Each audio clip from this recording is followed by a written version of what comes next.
Nasib pilu Ukraina, negaranya sudah luluh lantak. NATO ingkar janji dan kini akui kesalahan.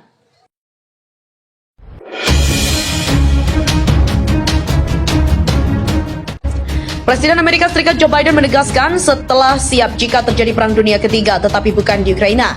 Alasan pertama Presiden Amerika Serikat Joe Biden yaitu jika NATO diserang, tapi Biden tak mau ambil resiko jika harus memulainya dengan menghadapi Rusia di Ukraina.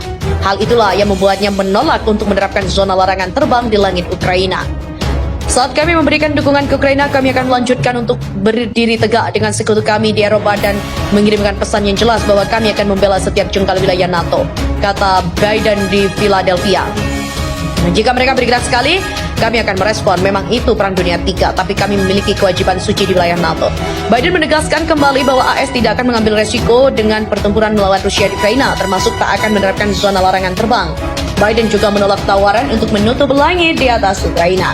Sebelumnya, di depan Kongres, Komandan Militer AS mengatakan bisa menembak jatuh pesawat Rusia di langit Ukraina jika zona larangan diberikan. Di sisi lain, Presiden Ukraina Volodymyr Zelensky dan jajarannya juga terus meminta agar AS dan NATO untuk menerapkan zona larangan terbang di atas langit Ukraina.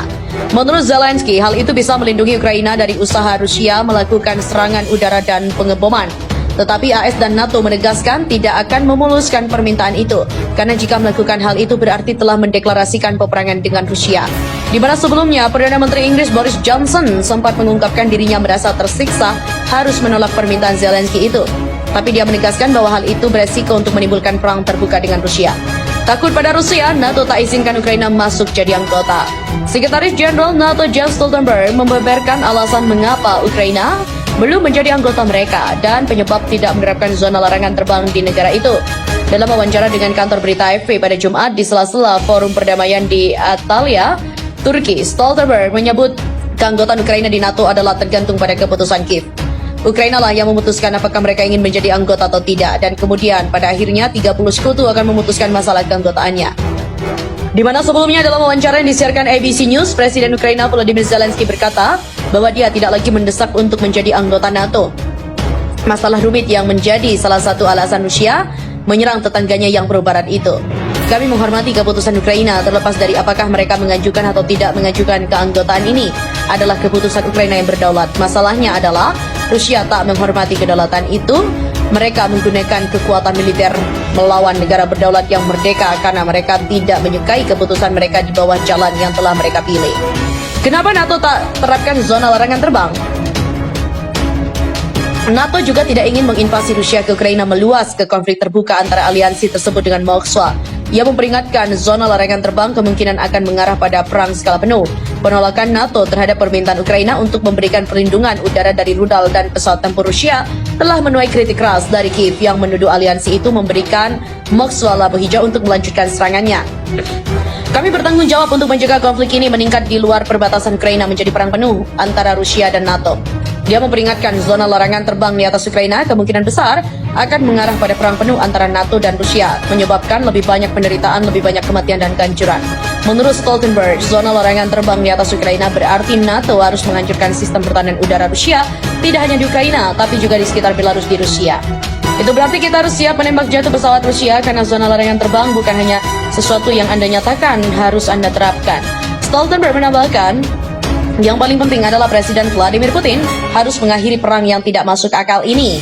Presiden Ukraina Volodymyr Zelensky mengatakan bahwa dirinya tidak lagi mendesak keanggotaan NATO untuk Ukraina. Masalah sensitif yang menjadi salah satu alasan Rusia menyerang Ukraina yang pro-barat. Ukraina tak bisa masuk NATO dengan jalur cepat. Diketahui, para pemimpin Uni Eropa berkumpul pada Kamis untuk menyepakati tanggapan bersama terhadap perang di Ukraina. Dalam pertemuan itu muncul pandangan yang berbeda tentang beberapa jauh sanksi ekonomi yang diterapkan. Seberapa cepat untuk memotong impor energi Rusia dan pemberian keanggotaan Ukraina lewat jalur cepat.